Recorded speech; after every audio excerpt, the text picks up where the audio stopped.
الحمدللہ رب العالمین والصلاة والسلام علی سید الانبیاء والمرسلین اما بعد فاعوذ باللہ من الشیطان الرجیم بسم اللہ الرحمن الرحیم پڑھیے صلاۃ والسلام علیک یا رسول اللہ وعلی آلک واصحابک یا حبیب اللہ الصلاۃ والسلام علیک یا نبی اللہ الصلاۃ والسلام علیک یا نبی اللہ وعلی آلک واصحابک یا نور اللہ نبیت سنت الاعتکاف۔ پیارے محترم اسلامی بھائیوں، پیارے آقا مدینہ والے مصطفیٰ صلی اللہ علیہ وسلم پر درود پاک پڑھنے کے بے شمار فضائل و برکات احادیث مبارکہ میں وارد ہوئے ہیں، اور اللہ پاک کے پیارے حبیب علیہ الصلوۃ والسلام پر درود پاک پڑھنا یہ پیارے محترم اسلامی بھائیوں بہت بڑی فضیلت والا کام ہے۔ کتنی بڑی فضیلت والا کام ہے کہ اس کا اندازہ آپ اس بات سے لگائیں گے۔ پیارے آقا علیہ الصلوۃ والسلام پر درود پاک پڑھنے کی اتنی بڑی فضیلت ہے کہ اللہ عز و جل نے کسی بھی عمل کے بارے میں یہ نہیں فرمایا کہ اے فرشتوں، اے مومنوں، میں کرتا ہوں، میرے فرشتے کرتے ہیں، تم بھی کرو۔ اللہ تعالیٰ نے صاف لفظوں میں ارشاد فرمایا ان اللہ و ملائکتہ یصلون علی النبی، بے شک اللہ اور اس کے فرشتے درود بھیجتے ہیں اس غیب بتانے والے نبی پر۔ اے یا ایھا الذین آمنوا، اے ایمان والو، صلو علیہ وسلموا تسلیما، تم بھی خوب درود و سلام اپنے نبی صلی اللہ علیہ وسلم پر بھیجو۔ تو ہم سب کو چاہیے کہ اس درود شریف کے عمل کو کیا ہے کرنا چاہیے، اور کثرت کے ساتھ پیارے آقا علیہ الصلوۃ والسلام پر درود پاک پڑھتے رہنا چاہیے۔ آئیے ایک بار مل کر درود پاک پڑھ لیتے ہیں۔ اللہم صلی علی سیدنا شفیعنا حبیبنا مولانا محمد مبارک وسلم، صلو علیہ الصلوۃ والسلام علیک یا رسول اللہ صلی اللہ علیہ وسلم۔ پیارے محترم اسلامی بھائیوں، لیلۃ القدر انتہائی برکت والی رات ہے۔ اس کو لیلۃ القدر اس لیے کہتے ہیں کہ اس میں سال بھر کے احکام نافذ کیے جاتے ہیں، جتنے بھی سال بھر کے احکام ہوتے ہیں اس رات میں نافذ کیے جاتے ہیں، یعنی فرشتے رجسٹروں میں آئندہ سال ہونے والے معاملات لکھتے ہیں، جیسا کہ تفسیر ساوی جلد 6 صفحہ 2398 پر ہے۔ ای اظہارھا فی دواوین الملاء الاعلی، فی دواوین الملاء الاعلی، ترجمہ یعنی امور تقدیر کو مقرر فرشتوں کے رجسٹروں میں ظاہر کر دیا جاتا ہے، اور بھی متعدد شرافتیں اس مبارک رات کو حاصل ہے، یعنی بہت ساری یہ وجوہات ہیں جس کی وجہ سے اس رات کو کیا ہے مقدس قرار دیا گیا، بہت عظمت والی قرار دیا گیا۔ مفسر شہر حکیم الامت مفتی احمد یار خان رحمۃ اللہ تعالی فرماتے ہیں اس شب کو لیلۃ القدر چند چیزوں کی وجہ سے، چند وجہوں سے کہا جاتا ہے۔ اس میں سارے آئندہ کے امور مقرر کر کے ملائکہ یعنی فرشتے کے سپرد کر دیے جاتے ہیں۔ قدر بمعنی تقدیر یا قدر بمعنی عزت یعنی عزت والی رات ہے۔ اس میں قدر والا قرآن پاک نازل ہوا، جو عبادت اس میں کی جائے اس کی قدر ہے۔ قدر بمعنی تنگی یعنی ملائکہ اس رات میں اس قدر آتے ہیں کہ زمین تنگ ہو جاتی ہے۔ ان وجوہ سے اسے شب قدر یعنی قدر والی رات کہتے ہیں نا، بولتے ہیں نا ان کی قدر نہیں ہے، تو قدر یعنی کسی چیز کی کیا ہے اہمیت۔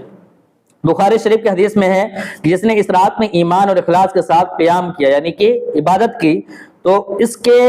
عمر بھر کے گزشتہ گناہ معاف کر دیے جائیں گے۔ سبحان اللہ۔ اب یہ قیام کا معنی کیا تھا؟ رات میں قیام کرنا سنتے ہیں نا، قیام کا مطلب ہوتا ہے کھڑے ہونا، یعنی کہ عبادت کرنا، نمازیں پڑھنا، نوافل پڑھنا۔ تو اب ہم نے ماشاءاللہ الحمدللہ نفل کی نماز بھی ادا کی 4 رکعت، اور ہو سکتا ہے آپ میں سے کئی سارے لوگوں نے پہلی بار ادا کی ہوگی، تو کتنی بڑی فضیلت کی بات ہے۔ اچھا یاد رکھیے گا جہاں بھی حدیث پاک میں آتا ہے کہ 100 سال کے گناہ معاف ہو جائیں گے، 80 سال کے، 200 سال کے، یہ جو فضیلت آتی ہے نا، تو یہ ایسا نہیں ہے آپ کوئی سوچے یار ہم تو ابھی 20 سال کے ہوئے یعنی کہ ہمارے اتنے گناہ معاف ہو گئے، یا یہاں مراد کا ہوتا ہے صغیرہ گناہ۔ کون سے گناہ؟ چھوٹے گناہ، یعنی کہ جو چھوٹے گناہ ہوتے ہیں وہ اس سے معاف ہو جائیں گے، لیکن بڑے گناہ جیسے کسی کو گالی دینا، کسی کا دل دکھانا، چوری کرنا، اس طرح کے جو کبیرہ بڑے گناہ جن میں جو شمار ہوتے ہیں، جب تک ہم توبہ نہیں کریں گے تب تک معاف نہیں ہوں گے۔ اور کچھ گناہ ایسا بھی ہوتا ہے اس میں کیا ہے صاحب حق کا حق بھی لوٹانا ہوتا ہے، جیسے کسی کو مثال کے طور پر آپ نے دل آزاری کی تھی، کسی کا دل دکھایا تھا، تو صرف اللہ کے بارگاہ میں توبہ کرنے میں معافی نہیں ہوگی جب تک اس بندے سے معافی نہ مانگے، ٹھیک ہے۔ اب ہوتا ہے کیا ہے کہ ابھی شب برات گزرے تو لوگوں نے دل دکھایا، بہت ساری چیزیں کی ہوتی ہے، وہ اللہ کی بارگاہ میں آ کر معافی مانگ رہے ہوتے ہیں۔ معافی تو مانگنی ہے، لیکن سب سے پہلے جس کا آپ نے دل دکھایا اس سے معافی مانگے۔ اسی طرح پیارے محترم اسلامی بھائیوں، اس رات میں عبادت کرنا، یہ 83 سال 4 ماہ سے زیادہ عبادت کا اس میں ثواب ملتا ہے، لہٰذا اس مقدس رات کو ہرگز غفلت میں نہیں گزارنا چاہیے۔ اس رات عبادت کرنے والے کو 1000 ماہ یعنی 83 سال 4 ماہ سے بھی زیادہ عبادت کا ثواب عطا کیا جاتا ہے، اور اس سے زیادہ کا علم اللہ عز و جل جانے یا اس کے بتائے سے اس کے پیارے حبیب علیہ الصلوۃ والسلام جانے کہ کتنا ہے۔ اس رات میں حضرت سیدنا جبریل علیہ السلام اور فرشتے نازل ہوتے ہیں اور پھر عبادت کرنے والوں سے مصافحہ کرتے ہیں۔ اس مبارک شب کا ہر ایک لمحہ سلامتی ہی سلامتی ہے، اور یہ سلامتی صبح صادق تک برقرار رہتی، یعنی جب تک کیا ہے فجر کا وقت شروع نہ ہو جائے تب تک یہ سلامتی برقرار رہتی ہے۔ یہ اللہ عز و جل کا خاص الخاص کرم ہے کہ یہ عظیم رات صرف اپنے پیارے حبیب علیہ الصلوۃ والسلام کو اور آپ علیہ الصلوۃ والسلام کے صدقے میں آپ صلی اللہ علیہ وسلم کی امت کو عطا کی گئی ہے۔ اللہ عز و جل نے قرآن پاک میں ارشاد فرمایا، بسم اللہ الرحمن الرحیم، انا انزلناه في ليلة القدر وما ادراك ما ليلة القدر ليلة القدر خير من الف شهر تنزل الملائكة والروح فيها بإذن ربهم من كل امر سلام هي حتى مطلع الفجر۔ ترجمہ کنزل ایمان، اللہ عز و جل کے نام سے شروع جو بہت مہربان رحمت والا ہے۔ بے شک ہم نے اسے شب قدر میں اتارا، یعنی قرآن کے بارے میں اللہ فرما رہا ہے بے شک ہم نے اسے شب قدر میں اتارا، اور تم نے کیا جانا کیا شب قدر؟ شب قدر 1000 مہینوں سے بہتر ہے۔ اس میں فرشتے اور جبرائیل علیہ السلام اترتے ہیں اپنے رب عز و جل کے حکم سے ہر کام کے لیے، وہ سلامتی ہے صبح چمکنے تک۔ پیارے محترم اسلامی بھائیو، ہم کس قدر خوش نصیب ہیں۔ ایسا نہیں ہے کہ سارے لوگ سو رہے ہوں گے، کچھ لوگ گھر پر بھی عبادتیں کر رہے ہوں گے، لیکن گھر پر عبادت کرنا اور اللہ کے گھر میں عبادت کرنا ہے ایک بہت بڑا اس میں ڈفرنس ہے، بہت بڑا فرق ہے، ثواب الگ ہی ہوتا ہے مسجد کا۔ تو یہاں پر ہم بیٹھے ہوئے ہیں، اللہ تعالیٰ نے ہمیں اس کام کے لیے چنا ہے، تو ہم کو بہت ہی زیادہ اپنے آپ کو کیا ہے خوش نصیب سمجھنا چاہیے۔ اللہ تعالیٰ نے ہمیں یہ موقع عطا فرمایا، ورنہ تعداد تو بہت زیادہ ہے، بہت سارے لوگ ہوں گے، کچھ موبائل چلا رہے ہوں گے، کوئی سو رہے ہوں گے، کوئی کیا سے کیا کر رہا ہوگا، لیکن اللہ تعالیٰ نے ہمیں یہاں پر چنا ہے اپنی اس رات کے لیے۔ ہمیں اس رات کو اللہ تعالیٰ نے ہمیں عطا فرمایا ہے، تو اس رات میں زیادہ سے زیادہ عبادت کرنی ہے۔ پیارے محترم اسلامی بھائیو، شب قدر کس قدر اہم رات ہے کہ اس کی شان مبارک میں اللہ عز و جل نے پوری ایک سورہ نازل فرما دی، سورہ قدر، اور جسے ابھی آپ نے ملاحظہ فرمایا جس سورہ کو، اس سورہ مبارکہ میں اللہ عز و جل نے اس مبارک رات کی کئی خصوصیات ارشاد فرمائی ہیں۔ مفسرین کرام رحمہ اللہ السلام اسی سورہ قدر کے ضمن میں فرماتے ہیں، اس رات میں اللہ عز و جل نے قرآن مجید کو لوح محفوظ سے آسمان دنیا پر نازل فرمایا، اور پھر تقریباً 23 برس کی مدت میں اپنے پیارے علیہ الصلوۃ والسلام پر اسے بتدریج یعنی آہستہ آہستہ کیا ہے اللہ عز و جل نے نازل کیا۔ تفسیر عزیزی میں کہ جب پیارے آقا علیہ الصلوۃ والسلام نے سابقہ انبیاء علیہ الصلوۃ والسلام کی امتوں کی طویل عمروں اور اپنی امت کے قلیل عمروں کو ملاحظہ فرمایا تو غمخوار امت تاجدار مدینہ صلی اللہ علیہ وسلم کا مبارک دل شفقت سے بھر آیا اور حضور علیہ الصلوۃ والسلام رنجیدہ ہو گئے۔ اب جو پچھلی امتیں تھیں، چاہے موسیٰ علیہ الصلوۃ والسلام کی، عیسیٰ علیہ الصلوۃ والسلام کی، یا لوط علیہ السلام کی، جتنی بھی قومیں گزری ہیں، امتیں گزری ہیں، تو ان کی عمریں بہت لمبی ہوا کرتی تھیں، 200 سال 300 سال 400 سال، اور جب عمریں طویل ہوں گی ظاہر سی بات انسان عبادت بھی زیادہ کرے گا، جب عبادت زیادہ کرے گا اس پر نیکیاں بھی زیادہ ہوں گی۔ تو حضور علیہ الصلوۃ والسلام نے جب یہ سوچا کہ پہلی کی امتیں تھیں ان کی عمریں اتنی طویل ہوتی تھی تو ان کو تو بہت زیادہ ثواب ملا ہوگا، تو انہوں نے عبادتیں بھی کی، اللہ عز و جل کو خوب وقت ملا۔ تو حضور علیہ الصلوۃ والسلام نے جب یہ سوچا تو آپ بہت رنجیدہ ہو گئے۔ تو پیارے آقا علیہ الصلوۃ والسلام مبارک دل شفقت سے بھر آیا اور حضور علیہ الصلوۃ والسلام رنجیدہ ہو گئے کہ میرے امتی اگر خوب خوب نیکیاں کریں جب بھی ان کے برابری نہیں کر سکتے۔ چنانچہ اللہ عز و جل کی رحمت جوش پر آئی اور اس نے اپنے پیارے علیہ الصلوۃ والسلام کو لیلۃ القدر عطا فرمائی۔ سبحان اللہ۔ سورہ قدر کا شان نزول بیان کرتے ہوئے بعض مفسرین کرام نے ایک نہایت ہی ایمان افروز حکایت بیان کی ہے۔ یہ جو ہم کو یہ رات ملی ہے، یہ رات کیوں افضل ہے اور کس وجہ سے افضل ہے، اس کو ہم سنتے ہیں۔ بہت ہی ایک دلچسپ واقعہ ہے، اسٹوری سننے کا بہت زیادہ لوگوں کو شوق ہوتا ہے ایک واقعہ سننے کا، تو اس کو سنیں، بہت ہی دلچسپ واقعہ توجہ کے ساتھ۔ تو یہ لیلۃ القدر کیا ہے، اس امت کو عطا کی گئی، کیوں؟ اس کے مضمون میں، اس آیت کریمہ کے مضمون میں مفسرین کرام ایک واقعہ بیان کرتے ہیں کہ حضرت شمعون رحمۃ اللہ تعالی علیہ نے 1000 ماہ اس طرح عبادت کی کہ آپ رات کو قیام یعنی رات کو عبادت کرتے اور دن کو روزہ رکھنے کے ساتھ ساتھ اللہ عز و جل کی راہ میں کفار کے ساتھ جہاد یعنی جنگ بھی کرتے تھے۔ وہ اس قدر طاقتور تھے، مضبوط تھے کہ لوہے کی وزنی اور مضبوط زنجیروں کو اپنے ہاتھوں سے توڑ ڈالتے تھے، اتنا زیادہ پاورفل تھے، اتنی طاقت تھی۔ کفار ناہنجار نے جب دیکھا کہ حضرت شمعون رحمۃ اللہ تعالی پر کوئی بھی حربہ یعنی کوئی بھی وار یہ کارگر یہ کامیاب نہیں ہو رہا ہے، تو باہم آپ نے مشورہ کرنے کے بعد بہت سارے مال و دولت کا لالچ دے کر آپ رحمۃ اللہ تعالی علیہ کی زوج یعنی آپ کی وائف کو، آپ کی بیویوں کو اس بات پر آمادہ کر دیا کہ وہ کسی رات نیند کی حالت میں پائیں تو انہیں نہایت ہی مضبوط رسیوں سے خوب اچھی طرح جکڑ کر ان کے حوالے کر دے، یعنی کہ اپنے شوہر کو جکڑ کر ہمارے حوالے کر دے۔ چنانچہ بے وفا بیوی نے ایسا ہی کیا۔ جب آپ رحمۃ اللہ تعالی بیدار ہوئے اور اپنے آپ کو رسیوں سے بندھا ہوا پایا تو فوراً اپنے اعضاء کو آپ نے حرکت دی اور حرکت دیتے ہی دیکھتے رسیاں ٹوٹ گئیں اور آپ رحمۃ اللہ تعالی آزاد ہو گئے۔ پھر اپنی بیوی سے پوچھا کہ مجھے کس نے باندھا تھا؟ بے وفا بیوی نے کہا وفاداری کی نقلی اداؤں سے جھوٹ موٹ کہہ دیا کہ میں تو آپ کی طاقت کا اندازہ کر رہی تھی کہ آپ کے اندر کتنی طاقت ہے، اس لیے میں نے آپ کو باندھا تھا۔ آپ رحمۃ اللہ تعالی نے ان رسیوں سے کس طرح اپنے آپ کو آزاد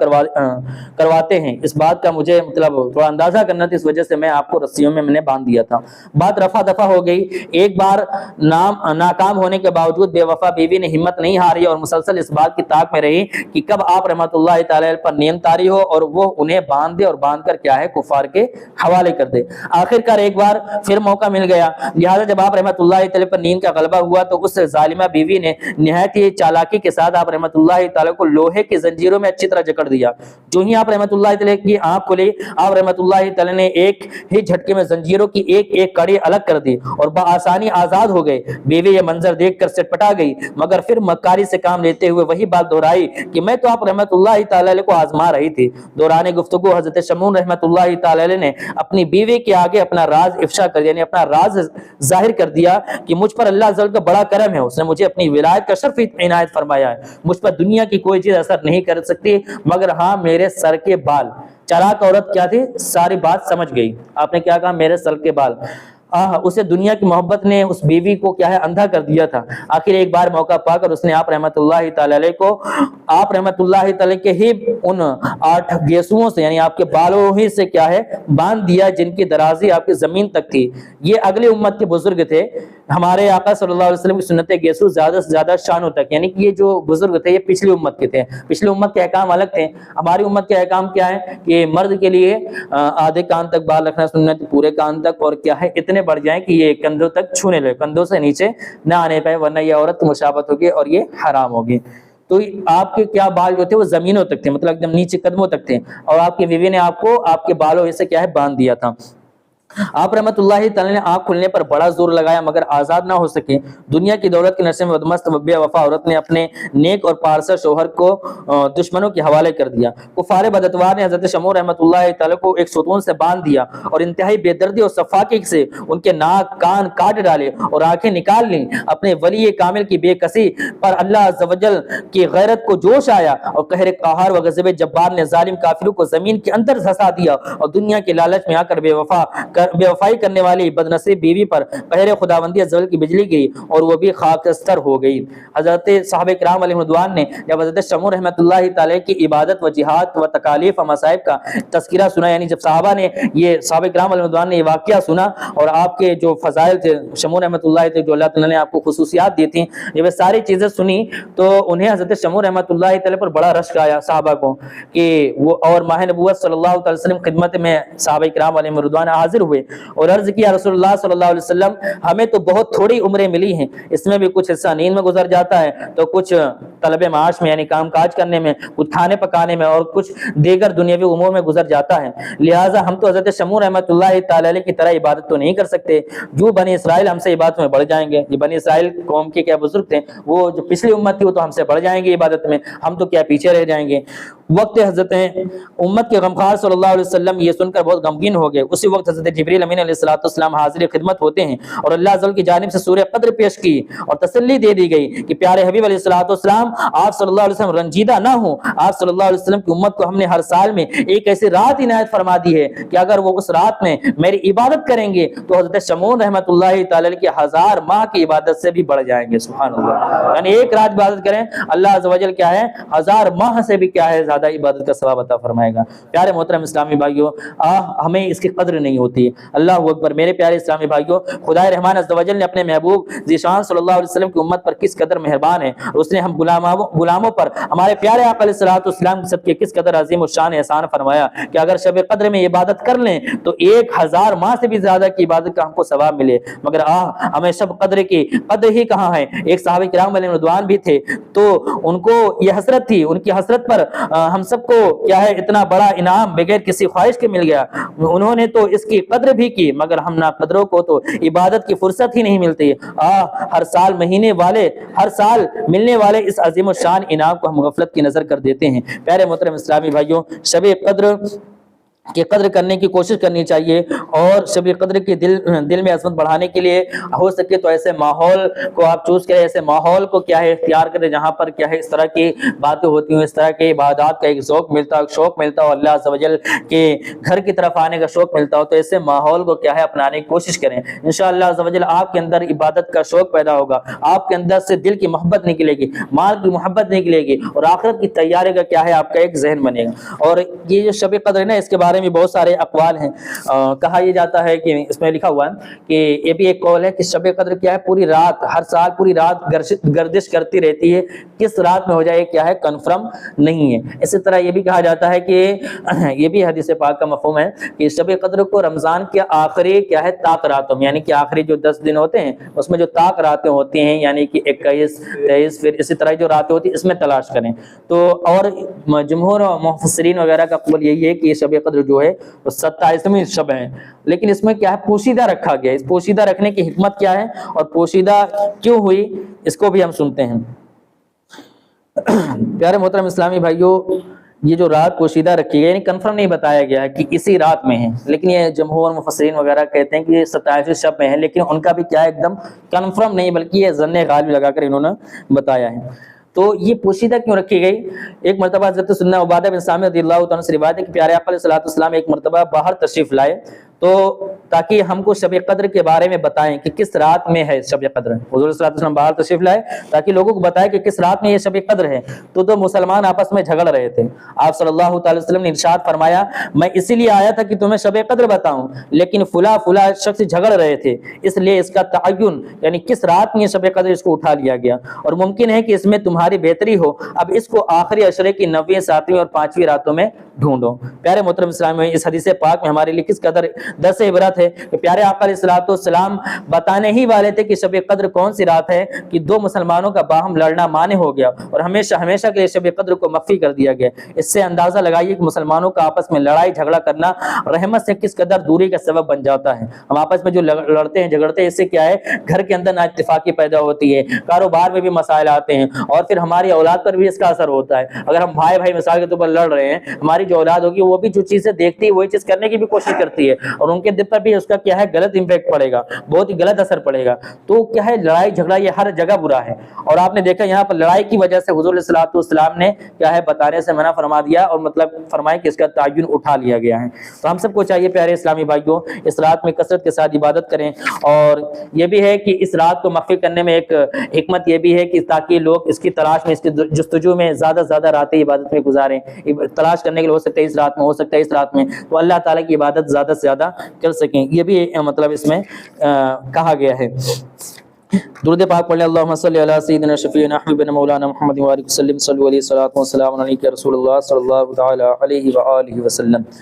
امام اعظم رحمۃ اللہ تعالی علیہ کے بھی کئی اقوال ہیں۔ امام اعظم رحمۃ اللہ تعالی نے اس بارے میں 2 قول منقول ہے۔ آپ فرماتے ہیں لیلۃ القدر رمضان المبارک ہی میں ہے، لیکن کوئی رات معین نہیں ہے، جبکہ سیدنا امام ابو یوسف اور سیدنا امام محمد رحمہ اللہ کے نزدیک رمضان کے آخری 15 راتوں میں لیلۃ القدر ہے۔ سیدنا امام اعظم رحمۃ اللہ تعالی علیہ کا ایک مشہور قول یہ ہے کہ لیلۃ القدر پورے سال گھومتی رہتی ہے، کبھی ماہ رمضان مبارک میں ہوتی ہے، کبھی دوسرے مہینوں میں۔ یہی قول سیدنا عبداللہ ابن عباس، سیدنا عبداللہ ابن مسعود، سیدنا اکرمہ رضی اللہ تعالی عنہم اجمعین سے بھی منقول ہے، یعنی کئی سارے اقوال ہیں۔ بس یہ ہے کہ ہم کو کیا ہے عبادت کرنی چاہیے، زیادہ سے زیادہ جتنی زیادہ اللہ کی عبادت کریں گے انشاءاللہ تو ہم کو ثواب بھی زیادہ حاصل ہوگا۔